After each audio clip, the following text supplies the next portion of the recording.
बिस्मिल्लाहिर्रहमानिर्रहीम। अस्सलाम वालेकुम। कैसे हैं प्यारे व्यूवर्स? यकीनन अल्लाह पाक के फजल करम से आप सब ठीक ठाक होंगे। अल्लाह बरकत दे आपके खानों में, आपके जायकों में, आपके रिज़्क में और कुशादा करे आपके दस्तरख्वां को। आज हम बनाएंगे बहुत ही मज़ेदार सा फ्रेशिंग ड्रिंक, स्ट्रॉबेरी का मिल्क शेक। स्ट्रॉबेरी जो कि आजकल एक मौसमी फल है और नहायत सस्ते दामों में दस्तयाब है।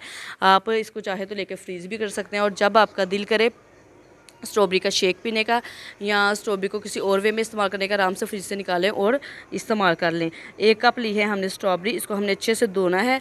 इसको थोड़ी देर पानी में डिप करें ताकि इसकी जो सारी मिट्टी वगैरह है वो निकल जाए। इसको हमने धोने के बाद इसके छिलके रिमूव कर देने हैं। और 1.5 गिलास मैंने लिया है दूध।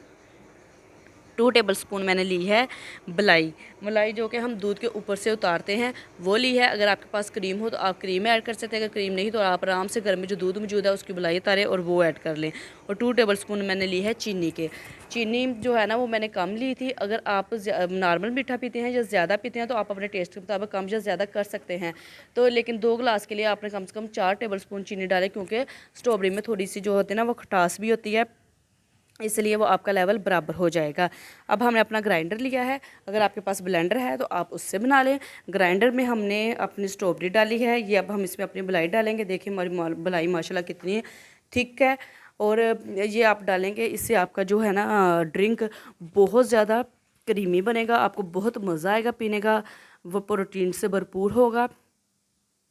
जब भी आप कोई शेक बनाएं आप मलाई ज़रूर ऐड किया करें, चाहे आप 1 स्पून ही ऐड करें, इससे आपका जो है ना वो बहुत गाढ़ा गाढ़ा और थिक सा भी बनेगा। फिर मैंने इसमें अपनी चीनी ऐड की है, उसके बाद हम इसमें डाली है बर्फ़। अब मैंने 1.5 गिलास दूध लिया था, वो अब हम इसमें शामिल करेंगे।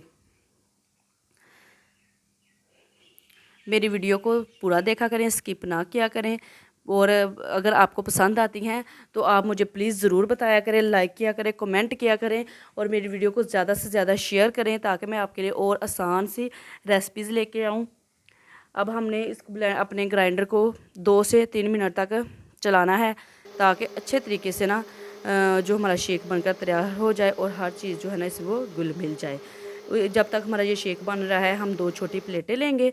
एक में मैंने डाली है चीनी और एक में जामे शीरी या रूह अफ़ज़ा जो आपके पास मौजूद हो, और अगर आपके पास स्ट्रॉबेरी सिरप मौजूद हो तो बेस्ट है, अदरवाइज़ आप ये भी डाल सकते हैं। किसी भी चीज़ की कमी की वजह से किसी भी रेसिपी को छोड़ा ना करें, थोड़े से रद्दो बदल के साथ यूज़ कर लिया करें। मैंने जो गिलास था उसको मैंने 10 से 15 मिनट के लिए फ्रीज़र में रखा था। जब मैंने उसको निकाला तो वो चिल ठंडा हो गया। अब हमने उस गिलास को, ये देखें हमारा गिलास माशाल्लाह से कितना ठंडा और देखने में भी ना वो वाइट वाइट लग रहा है फ्रिज में रखने की वजह से। तो अब मैंने इसको इसमें सिरप में डिप किया है। इसको अब हम चीनी को ना चीनी में अच्छे से कोट कर देंगे ताकि अच्छे तरीके से इस पर हमारी सारी चीनी जो है ना लग जाए। जो हम रेस्टोरेंट में पीते हैं मिल्क शेक वगैरह, वो इसी तरह से अच्छे तरीके से वो पेश करते हैं, जो देखने में भी हमें लुक वाइज बहुत अच्छा लगता है। जो चीज़ हमें देखने में बहुत प्यारी और अच्छी लगे उसका हमारा दिल खुद खाने को चाहेगा। इस तरह से, या तो आप इस तरह से भी अपने गिलास को डेकोरेट करते हैं, या जिस फल का आप बना रहे हैं ना शेक, आप उस फल को काट के उसके ऊपर भी लगा सकते हैं, गिलास के ऊपर, गिलास के किनारे पे। उसके साथ उन्होंने एक स्ट्रॉ रखा होता है, एक छोटी सी वो क्या होती है अम्ब्रेला रखी होती है। आप चाहें तो वो ना रखें, लेकिन आप इस तरह से डेकोरेट करें और पेश करें, और जो आपके मेहमान होंगे वो या आपके घर में जो पिएगा वो भी बहुत खुश होंगे, और आपके बच्चे तो बहुत ही खुश होंगे देख के कि कितने अच्छे तरीके से इसको आपने पेश किया है। अब हम इसमें अपने गिलास में एक पे हमने स्ट्रॉबेरी काट के लगा ली। देखिए कितना माशाल्लाह से मज़ेदार हमारा जो ड्रिंक है ना बनकर रेडी है। पिएँ, इंजॉय करें, और मेरी वीडियो को ज़्यादा से ज़्यादा देखें, लाइक और कमेंट करें, और मुझे भी अपनी दुआओं में याद रखें। मिलते हैं फिर किसी अगली वीडियो में। अल्लाह हाफिज़।